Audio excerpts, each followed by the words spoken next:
again. I may not get chosen next year, but daggone, I'm going to go for it again. So it'll be great. I have obstacles in my office, my dental office, in my private office that I train on during breaks and after work, and so it should be fun.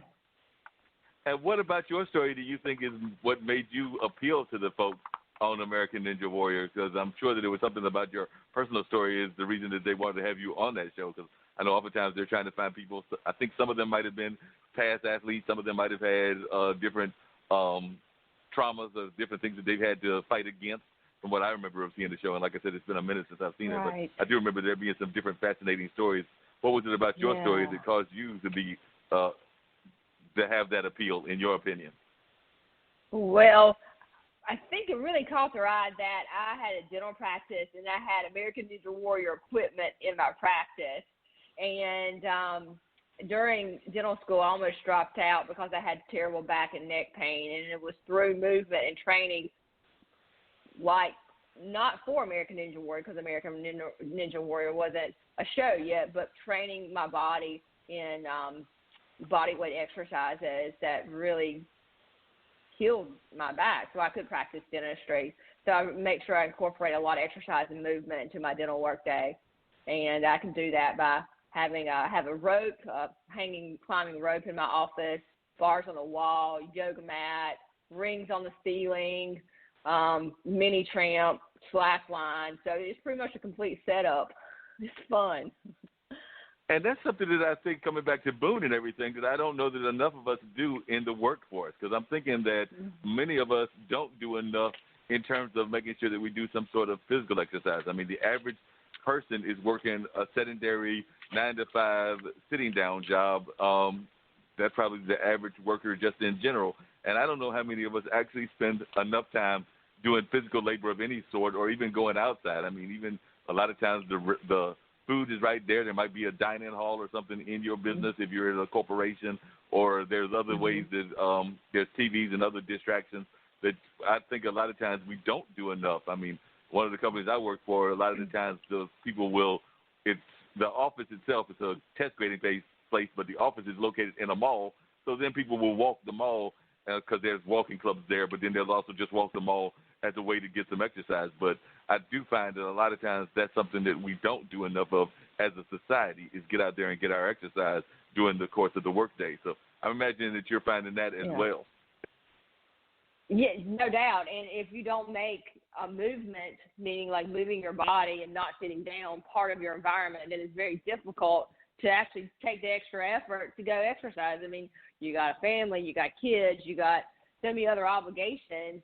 Adding one extra thing outside of working is very difficult. But when you show up at your workout gym and your office at the same time, then you don't have to really separate it. It makes it so much easy and so fun.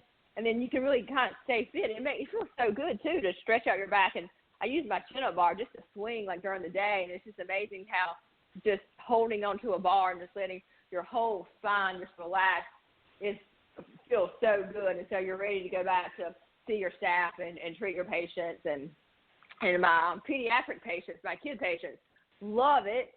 If they have a good visit, if they have a cavity-free visit, or they're really good, I take them to I call it the secret ninja training room, and they get to swing on the rings and swing on the bars and get their picture. So we really try to incorporate the kids and show them that going to the dentist can be fun, and also moving your body and exercise is fun too. So we like to really have a good time with that.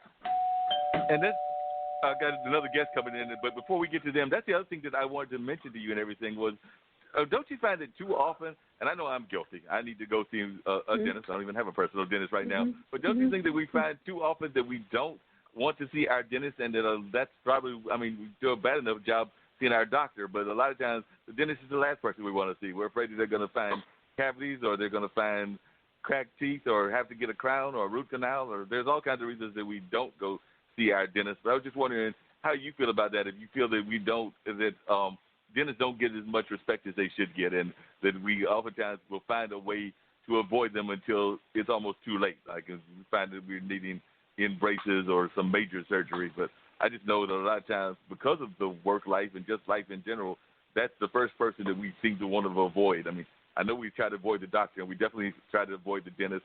Sometimes it might be because of the price points, but I know that there are different dentists that offer different kinds of specials, as well as their clinical dentists that offer, like, if you can't afford it, like the standard price of a standard practice. So there's also dentists that are for people that don't have that kind of income. But how do you feel that we do as a society in terms of making sure that we do our dental work, get our dental work? Well, I don't think dentists in the past, I'm talking about years ago, really, I think they left a bad taste in people's mouths. I mean, I really do. Because when you go to the dentist, you go in the office, it doesn't smell too good, and you're taken back to a room, and you hear all these like bad like noises, and the things that you feel a lot of times are not pleasant. So I think we as dentists have to step up, and we really have to make a great patient experience. Like when you walk into my practice, I want you to feel like you're a family member. I want you to feel welcome. I want you to feel so comfortable. What we've done in our practice is we made the inside kind of look and smell like a spa. Because you know that dental smell, like when you go to a dental office, that smell like, oh yeah, it's like dentist or doctor's office.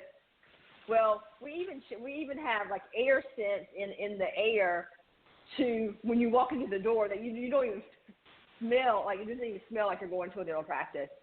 And we have high ceilings and water features.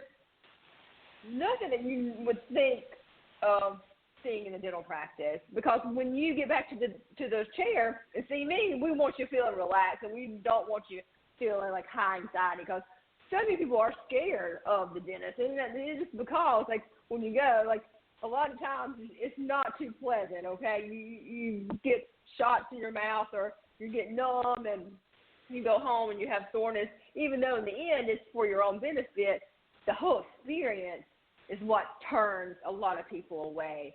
So I think we as dentists really need to start focusing on making patients feel more comfortable and helping relieve some of their anxiety. So they do want to come see us, and they do want to get some of their health care problems attended to. But everybody wants to be healthy. Everybody wants to feel good.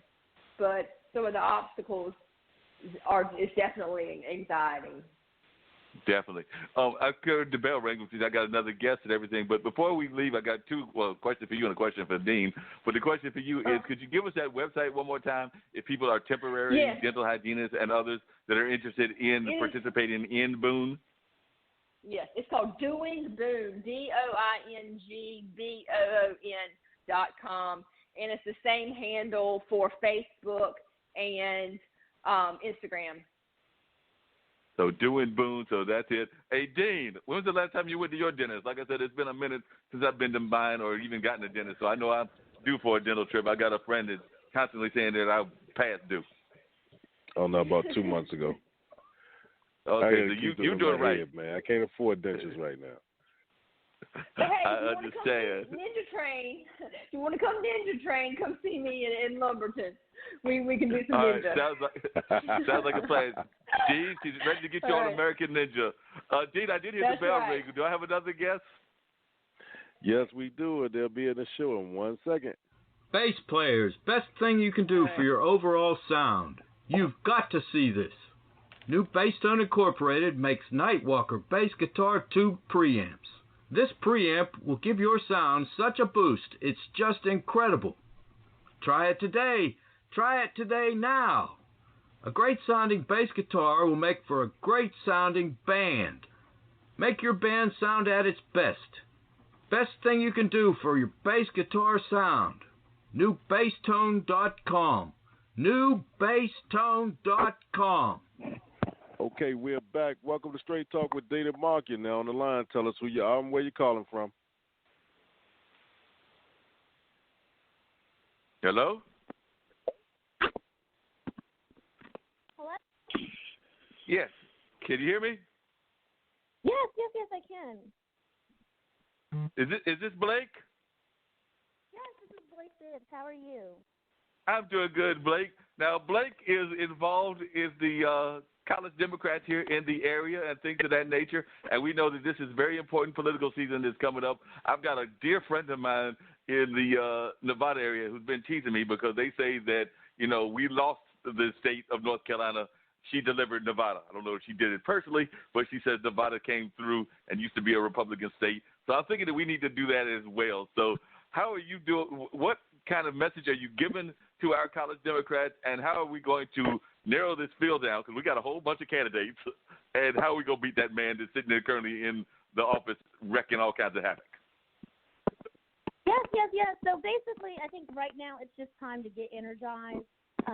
You see what we're up against. It's just time to get pumped up and get out on the field. So just know that your vote, it does matter. I think that's happened in the 2016 election. A lot of people just didn't think their vote was important, and sometimes some people stayed at home.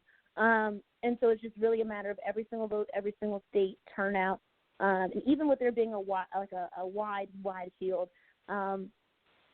Vote for who you believe in the primary, but at the end of the day, the ultimate goal, is to unify together and to ultimately win back the White House. And so I think one thing that's really important is just to remember, don't let a primary divide us. Unite it together where we can win.